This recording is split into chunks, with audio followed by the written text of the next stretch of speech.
Hello friends, मेरा नाम है शशांक सिंह और आप देख रहे हैं मेरा यूट्यूब चैनल। तो आज का जो टॉपिक है जिसके बारे में हम बात करेंगे वो है हमारा theory of production. Last video तक हम लोगों ने law of demand, consumer surplus, consumer से रिलेटेड जितने भी कॉन्सेप्ट्स थे उसको हमने समझा।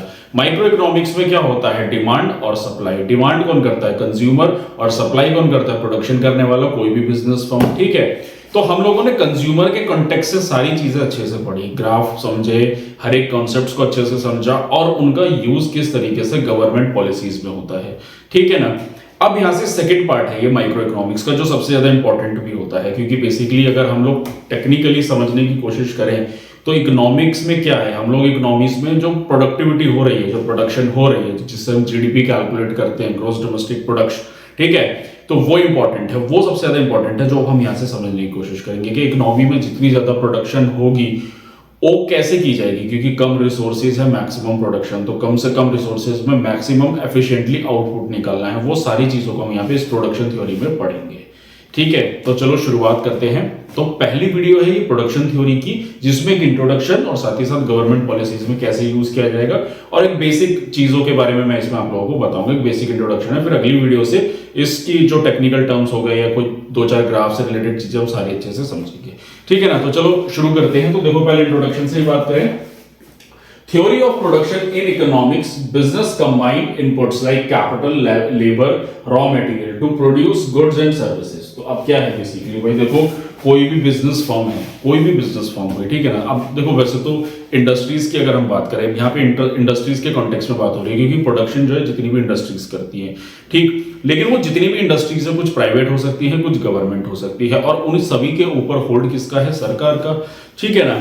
तो वो जो पॉलिसीज उनके लिए लाई जाएंगी, तो उसमें यूज क्या होगा, basically labour, capital, raw material, ये बेसिक चीजें हैं। किसी भी इंडस्ट्री को सेटअप करने के लिए क्या चाहिए, लेबर चाहिए काम करने के लिए, रॉ मटेरियल चाहिए तभी चीजें बन के तैयार होंगी, और कैपिटल चाहिए, इन्वेस्टमेंट। और इसमें एक चीज लिखी नहीं है मैंने, लैंड भी होगा इसमें, ठीक है, क्योंकि लैंड भी चाहिए, लैंड होगी तभी तो वहां पे फैक्ट्री सेटअप की जाएगी। ठीक है, तो ये सारे फैक्टर्स होते हैं जो यूज किए जाते हैं किसमें, हमारे प्रोडक्शन में। ठीक है, तो ये एक बहुत बड़े इंपॉर्टेंट फैक्टर्स होते हैं जिनका इस्तेमाल होगा, जिनको हम समझेंगे। कि जैसे मान लीजिए कि एक लैंड है, वो फिक्स्ड हो गई है, वो तो बदल नहीं सकती, लेबर टाइम टू टाइम बदलती रहेगी। ठीक है, तो हम उसको बोलेंगे वेरिएबल फैक्टर, लैंड हमारी फिक्स्ड फैक्टर। तो वो सारी चीजें तो हम लोग पढ़ेंगे आगे चल के। अभी अब लेबर है, लेबर कम ज्यादा हो सकती है, जितनी ज्यादा हम लेबर बढ़ाएंगे, मान लीजिए अगर एक दिन में बिस्किट बनाया जा रहा है, या फिर मान लीजिए कोई हैंडीक्राफ्ट का प्रोडक्ट बनाया जा रहा है, तो एक लेबर जो है कम से कम 4 से 5 या 10, मान लीजिए एक लेबर जो है वो 10 एक हैंडीक्राफ्ट का प्रोडक्ट बना के तैयार करती है। ठीक है, तो उस फैक्ट्री में 10 लेबर है तो 100 प्रोडक्ट बन के तैयार हो जाएंगे। लेकिन अगर वहीं पे लेबर को हम बढ़ा दिया जाए, 10 की जगह 20 लेबर कर दी जाए या 30 लेबर कर दी जाए, तो क्या होगा, प्रोडक्शन बढ़ जाएगी उसकी। लेकिन एक टाइम पे ऐसा आएगा कि हम लेबर बहुत ज्यादा बढ़ा देते हैं, उतनी रिक्वायरमेंट ही नहीं होगी इकोनॉमी में। अगर मान लीजिए इकोनॉमी में जो डिमांड है वो एक फिक्स्ड रेट पर है और हम लेबर ज्यादा करके प्रोडक्शन को ही बढ़ा देते हैं, तो फिर क्या होगा, फिर वो हमारी कॉस्ट लगती चली जाएगी, रिटर्न नहीं आएगा हमारा। ठीक है ना। तो उसी वजह से तो ये सारे फैक्टर्स हम समझते हैं कि कितनी लेबर चाहिए। कोई भी इंडस्ट्री है, ये जरूरी नहीं है कि उसमें लेबर की जो है खपत ज्यादा होती रहेगी, वो इंटरचेंज होती रहेगी। तो यही फैक्टर्स होते हैं कि ज्यादा लेबर करनी है, कितनी करनी है, उससे कम करनी है, उसी के अकॉर्डिंगली एडजस्ट किया जाता है इकोनॉमी में। इन सारे कॉन्सेप्ट्स को हम लोग पढ़ते हैं। ठीक है, उसके बाद आगे बढ़ते हैं कि देखो, to produce goods and service, to explore the relation between input quantity and resulting output, and how business can maximise production efficiency and profitability. तो देखो, सीधी सी बात है, इनपुट और आउटपुट, ये दो कॉन्सेप्ट्स होते हैं। इनपुट हमारा लगाना, हमें किसी भी चीज में लागत हमारी लगेगी तभी जाके हमारा आउटपुट, हमारा रिटर्न आएगा। तो वो हमारा इकोनॉमी में किस तरीके से जो बोल रहा है ना लास्ट में, कि प्रोडक्शन एफिशिएंसी और प्रॉफिट, हमें मैक्सिमाइज अपनी एफिशिएंसी करनी है। एफिशिएंसी का मतलब क्या होता है यहाँ पे, एफिशिएंसी का मतलब कोई भी प्रोडक्शन अगर हम कर रहे हैं, कोई भी काम कर रहे हैं, तो उसका कितना बेहतर क्वालिटी वे में ऑफ काम हो रहा है। तो वो जितनी ज्यादा क्वालिटी ऑफ वे में होगा, वही चीजें हमें इकोनॉमिक्स में चाहिए होती है। और मैक्सिमम प्रॉफिट किसी भी बिजनेस एंटरप्राइजेस का लास्ट टारगेट होता है। ठीक है, तो जब हम इसको इकोनॉमी के कॉन्टेक्स्ट में पढ़ रहे हैं, तो इकोनॉमी में ये सारी चीजों का कहीं ना कहीं फैक्टर्स को इस्तेमाल किया जाता है, इन्हीं कॉन्सेप्ट्स को इस्तेमाल करके पॉलिसीज बनाई जाती है, जो अभी आगे मैं आप लोगों को बताऊंगा। ठीक है, तो ये सिंपल है। प्रोडक्शन फंक्शन क्या होता है? इनपुट लगाना, आउटपुट लगाना, यानी कि क्या क्या लागत लगेगी एक फैक्ट्री में या किसी भी प्रोडक्शन कंपनी में चीजों को बनाने के लिए। लैंड है, लेबर है, कैपिटल है, मशीनरीज है, वो सारी चीजें हमारे फैक्टर्स में आ जाती हैं। ठीक है, तो बेसिक फंक्शन होता है जो उसमें हम लोग पढ़ेंगे इस क्वांटिटी, तो फंक्शन होता है LKR, यानी कि labour, K for capital and R for raw material, ये यूज होता है। ये इसका एक नॉर्मल फंक्शन होता है प्रोडक्शन फंक्शन। अब इसके प्रोडक्शन फंक्शन में हम जो सबसे ज्यादा इंपॉर्टेंट चीज है जो इसमें हम समझने की कोशिश करेंगे कि जो हमारा प्रोडक्शन फंक्शन होता है वो दो तरह का होगा, जो हम इसमें आगे भी हम पढ़ेंगे भी। एक होगा हमारा शॉर्ट रन, एक होगा हमारा लॉन्ग रन। कैसे, अब उसको मैं बता देता हूं। पहले हम बात करेंगे शॉर्ट रन की। शॉर्ट रन में क्या होता है? At least one factor of production, that is may be a capital, is fix and the focus is on the how changes in variable input like the labour effect output.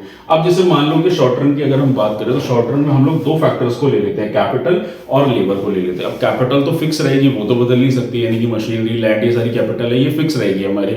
Labour जो है वो time to time बदलती रहेगी, आज 2 labour लगा ली, कल 3 labour लगा ली। तो ये वेरिएबल जो होते हैं इनको वेरिएबल्स बोलते हैं, LK, ये हमारे सारे वेरिएबल्स होते हैं इसमें। ठीक है, तो अगर मान लो लेबर बढ़ेगी तो क्या उससे हमारी प्रोडक्शन बढ़ेगी, और लेबर घटेगी तो प्रोडक्शन ऑब्वियस सी बात है घटेगी। लेकिन कितनी लेबर बढ़ने से कितनी हमारी प्रोडक्शन बढ़ सकती है, मैक्सिमम प्रोडक्शन हमें करनी है, प्रॉफिट निकालना है, वो सारी चीजें हम लोग पढ़ते हैं शॉर्ट रन में। ठीक है ना। और लॉन्ग रन में हम लोग क्या पढ़ेंगे? All factors of production are variable, firms can adjust all input to find optimal combination that maximise output और मिनिमाइज कॉस्ट। लॉन्ग रन में क्या हो जाता है? देखो, शॉर्ट रन में हम लोगों ने पढ़ा कि किसी हम दो फैक्टर्स को ले लेते हैं, यानी किसी भी एक फैक्टर को हम लोग क्या करते हैं, यहाँ पे फिक्स मान लेते हैं कि वो चीज फिक्स है, और उसके बाद दूसरे फैक्टर के कम ज्यादा करने से हम लोग प्रोडक्शन को चेक करते हैं कि कितनी बढ़ सकती है प्रोडक्शन। ठीक है, पहले शॉर्ट टर्म के चलो मैं एक एग्जाम्पल दे देता हूँ। जैसे कि मान लीजिए एक फैक्ट्री है या एक कोई भी कंपनी है, ठीक है, उसमें एक फिक्स मशीनरीज लगी हुई है। ठीक है, अब उसमें हम लोग क्या चेंज कर सकते हैं? हम उसमें लेबर बदल सकते हैं। आज हम 10 लेबर हायर कर लेते हैं, कल हम 20 लेबर हायर कर लेंगे। तो जैसे जैसे लेबर बढ़ती चली जाएगी तो हमारी प्रोडक्शन भी बढ़ती चली जाएगी।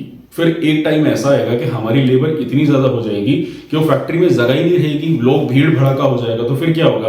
प्रोडक्शन में दिक्कत आएगी, तो फिर हमारी प्रोडक्शन गिरती चली जाएगी। ठीक है ना। कहते हैं किसी भी चीज का ग्राफ जो है वो चढ़ेगा, फिर एक टाइम पे गिरना ही होगा उसका। ये जरूरी नहीं है कि लेबर बढ़ती चली जाएगी तो हमारा क्या होगा, प्रोडक्शन भी बढ़ेगी। अब भाई लेबर ज्यादा है तो फिर क्या, इसका मतलब हमें लैंड ज्यादा चाहिए, तो अब हमें अपनी कैपिटल को भी चेंज करना पड़ेगा। तो फिर हम अपने लॉन्ग टर्म के कॉन्सेप्ट में आ जाते हैं। ठीक है ना। अब मान लो कोई बिजनेस है, किसी की मार्केट में प्रोडक्ट की बहुत ज्यादा डिमांड है, तो फिर क्या होगा, हमें और बड़ी लैंड लेनी पड़ेगी, और बड़ी मशीनरीज लगानी पड़ेगी, तब जाके हमारे फिर और ज्यादा लेबर हायर की जाएगी। तो फिर वो कॉन्सेप्ट हमारा लॉन्ग टर्म में आ जाता है, जब हमारी सारी चीजों को हम लोग चेंज कर देते हैं, चीजों को बढ़ाने लग जाते हैं, बिजनेस को और बढ़ाते हैं। ठीक है, तो ये थ्योरी होती है प्रोडक्शन फंक्शन थ्योरी, जिसमें हम लोग आगे चल के पढ़ेंगे शॉर्ट टर्म और लॉन्ग टर्म के कंटेक्स्ट में, और इसके एक एक कॉन्सेप्ट्स को हम लोग समझेंगे। प्रॉफिट मैक्सिमाइजेशन हुआ या फिर आइसो क्वांट हुआ, वो सारे टॉपिक्स में इसमें कवर अप करूंगा अगली वीडियो से विद ग्राफ। ठीक है, अब हमारा जो मेन कॉन्सेप्ट है, तो जैसे मैं अपनी हर एक वीडियो में आपको ये लेके चल रहा हूं ना कि इकोनॉमिक्स में हम इस कॉन्सेप्ट से क्या समझ रहे हैं, वो मैं यहां से आप लोगों को बताऊंगा। तो देखो, in the context of government policy, तो देखो इकोनॉमी तो सरकार को ही चलानी है। अब हम लोग क्या है, सोशलिस्ट इकोनॉमी है, कैपिटलिस्ट भी हैं हम लोग और सोशलिस्ट भी हैं। ठीक है ना, मिक्स्ड इकोनॉमी है हम लोग। तो जब सरकार इस इकोनॉमी को चला रही है तो सरकार में ये प्रोडक्शन फंक्शन थ्योरी किस तरीके से काम करेगी, अब हम उसको समझेंगे। तो देखो, पहला आता है हमारा पॉइंट, इंडस्ट्रियल पॉलिसी। तो जितनी भी इंडस्ट्रीज को चलाने के लिए पॉलिसीज में जो भी रूल रेगुलेशन अप्लाई किए जाते हैं सरकार के द्वारा, वो यहाँ से यूज किए जाते हैं। जैसे कि बात करो अगर मैं इनकरेजिंग एफिशिएंट प्रोडक्शन या फिर production of economics of scale, ये जितनी भी चीजें हैं ये सारे कॉन्सेप्ट्स हो गए। इसमें एक कॉन्सेप्ट मैं अपनी तरफ से आप लोगों को बता देता हूँ। वैसे तो वो मैं अभी आपको ट्रेड पॉलिसी में बताने वाला था, लेकिन यहाँ पहले समझ लो, यही सबसे ज्यादा इंपॉर्टेंट पॉइंट आ जाता है प्रोडक्शन फंक्शन का। अब जैसे मान लो हमारे देश में रिसोर्सेज अवेलेबल हैं हर तरीके से, चाहे वो लैंड हो, लेबर हो, कैपिटल हो। ठीक है, लेकिन ये जरूरी नहीं है कि हमारे देश में किसी चीज को बनाने के लिए वो चीज अवेलेबल हो जाए। जैसे मान लीजिए कोई एक ऐसा प्रोडक्ट है जिसको बनाने के लिए हमारे पास रिसोर्सेज अवेलेबल नहीं है। कोई भी प्रोडक्ट आप ले सकते हैं। एक हाइपोथेटिकल एग्जांपल ले लो, अगर हम लोग अपने देश में मान लीजिए प्लास्टिक का कोई प्रोडक्ट बना रहे हैं, तो हमारे देश में प्लास्टिक का जो रॉ मटेरियल प्रोवाइड होता है उसकी अवेलेबिलिटी कम है। ठीक है, तो हम लोग क्या कोशिश करेंगे, हम लोग कोशिश करेंगे फिर ऐसे केस में हम लोग उस रॉ मटेरियल को या तो बाहर से इंपोर्ट करेंगे। दूसरी चीज, अगर मान लो उस प्रोडक्ट को बनाने के लिए हमारे पास लेबर भी इतनी अवेलेबल नहीं है या उतनी स्किल्ड लेबर नहीं है, तो फिर हम लोग यहाँ पे क्या करेंगे, बाहर की कंट्री से इंपोर्ट करेंगे। हो सकता है दूसरी कंट्री में क्या कहते हैं, लेबर बेहतर हो, स्किल्ड लेबर हो, अच्छा वहां से रॉ मटेरियल मिल रहा हो, तो हम लोग उस प्रोडक्ट को इंपोर्ट करेंगे। और उस कंट्री में जो चीज की अवेलेबिलिटी नहीं है उस चीज को हम ज्यादा अपने देश में बना के एक्सपोर्ट करेंगे और वहां से उस चीज को इंपोर्ट करेंगे, जिसको हम लोग ट्रेड पॉलिसी में या इंटरनेशनल इकोनॉमिक्स में, इंटरनेशनल ट्रेड में हम इसको कंपैरेटिव एडवांटेज कहते हैं। ठीक है, जो हम लोग इंटरनेशनल इकोनॉमिक्स में पढ़ेंगे, कंपैरेटिव एडवांटेजेस में यही होता है कि हम लोग जिसमें एफिशिएंट है, जिस काम में हम लोग अवेलेबल है, जो चीज हमारे पास अवेलेबल है, हम उसमें प्रोडक्शन में ज्यादा अपनी लागत लगाएंगे और जिस चीज में नहीं है हम वो दूसरी कंट्री से इंपोर्ट करेंगे। ठीक है, तो इसीलिए हमारे देश में इंपोर्ट, यानी कि हम लोग जो ओपन इकोनॉमी पढ़ते हैं, तो इसीलिए इंपोर्ट भी जरूरी होता है कि कुछ ऐसे प्रोडक्ट्स हैं जिसमें हम लोग एफिशिएंट हैं। जिसका एक बहुत अच्छा एग्जांपल मैं आप लोगों को देना चाहूंगा, बांग्लादेश जो है पूरे वर्ल्ड वाइड लेवल में कपड़ों का सबसे बड़ा हब है, क्योंकि बांग्लादेश की जो लेबर है वो बहुत ही ज्यादा लोअर रेट पे काम करती है। ठीक है, तो बांग्लादेश से जितना भी कपड़ा सप्लाई होता है पूरे वर्ल्ड वाइड लेवल पे होता है। तो most of the countries, even India भी बांग्लादेश से ही कपड़ा जो है इंपोर्ट कराती है अपने देश में, बहुत ही चीप रेट पे कपड़ा मिल जाता है हम लोगों को वहां से। ठीक है, और फिर हम अपने देश में ब्रांड का टप्पा लगा के उसको सेल आउट करते हैं। तो मैन्युफैक्चरिंग हमारे देश में कपड़े की कम दिखेगी, जो फैशन के कपड़े होते हैं वो सारे बांग्लादेश से ही इंपोर्ट होते हैं। ठीक, तो ये होगी इसलिए इंडस्ट्रियल पॉलिसी। उसके अलावा बात करें एग्रीकल्चर पॉलिसी, जैसे optimising resource allocation. Agriculture policies में से काफी सारे रिसोर्सेज को इंप्लीमेंट किया जाता है। अब लैंड लिमिटेड है तो उसमें कितनी लेबर को हम लगा सकते हैं। अब एक 5 हेक्टर ऑफ लैंड है, अगर मान लो उसमें 20 लेबर की जरूरत है तो उसमें 20 ही लगा सकते हैं, 25 लेबर नहीं लगा सकते। ठीक है, तो एग्रीकल्चर सेक्टर में भी ये चीज होती है कि हम लोग कितने ज्यादा प्रोडक्टिविटी को बढ़ा सकते हैं, उसमें रिसोर्सेज में क्या लागत, क्या चीजों का इंक्रीज करके। जैसे ग्रीन रिवॉल्यूशन आया, तो ग्रीन रिवॉल्यूशन क्या था, एक हमारा इकोनॉमिक्स का एक बहुत अच्छा कॉन्सेप्ट था कि जिसने हमारी प्रोडक्टिविटी को बढ़ाया। क्या करा हमने, HYV सीड्स को ऐड करके। ठीक है, जो 1962 में ग्रीन रिवॉल्यूशन आया था। ठीक है ना, तो ये कॉन्सेप्ट होता है प्रोडक्शन थ्योरी का, हम एग्रीकल्चर में भी यूज करते हैं। उसके अलावा बात करूं, फिर आता है लेबर पॉलिसी। लेबर पॉलिसी में यानी कि लेबर प्रोडक्टिविटी, जॉब क्रिएशन। अब देखो ना, प्रोडक्शन थ्योरी अगर हम यहाँ पे पढ़ रहे हैं तो हमारा यहाँ से एम्प्लॉयमेंट का कॉन्सेप्ट निकल के आता है। तो कैसे एम्प्लॉयमेंट जनरेट होगा, जितनी ज्यादा प्रोडक्शन होगी उसका इंपैक्ट उतनी ज्यादा ही हमारे जॉब क्रिएशन पे देखने को मिलता है। ठीक है ना, उसके बाद अगला पॉइंट आता है हमारा एनवायरमेंटल पॉलिसी। एनवायरमेंटल पॉलिसी एक बहुत बड़ा इंपॉर्टेंट टॉपिक हो जाता है हमारे इकोनॉमिक्स में, कि भाई अगर बात करें हम लोग प्रोडक्शन की, प्रोडक्शन होगी किसी भी चीज की बड़ी बड़ी फैक्ट्रीज में, तो उससे क्या होगा, कार्बन निकलेगा, जो पॉल्यूशन निकलेगा तो वो हमारे एनवायरनमेंट को खराब करेगा। तो इसलिए सस्टेनेबल डेवलपमेंट बहुत जरूरी है। चीजों को सही ढंग से रॉ मटेरियल का इस्तेमाल करके एनवायरनमेंट और ऐसी चीजों का भी हमें ध्यान रखना होता है।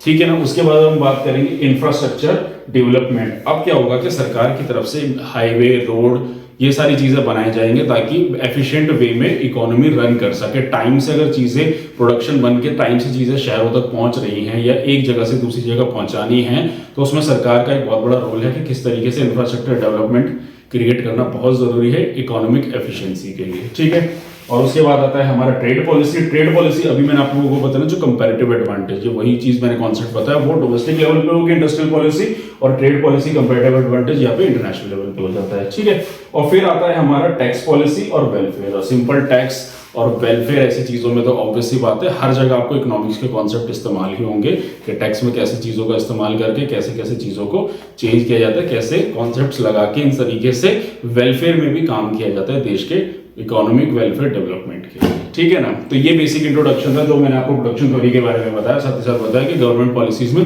किस तरीके से इन चीजों का इस्तेमाल होता है। तो आई होप टॉपिक आप लोग अच्छे से समझ में आ गया होगा। अब मेरी अगली वीडियो से मैं स्टार्ट करूंगा इस टॉपिक के मतलब मेन थीम को, जो मेन कॉन्सेप्ट्स है जो एग्जाम के पॉइंट ऑफ व्यू से भी इंपॉर्टेंट होंगे, एक एक चीज को लेके चलेंगे और साथ ही साथ हर एक का ग्राफ और वो सारी चीजों को मैं अच्छे से एक्सप्लेन करूंगा।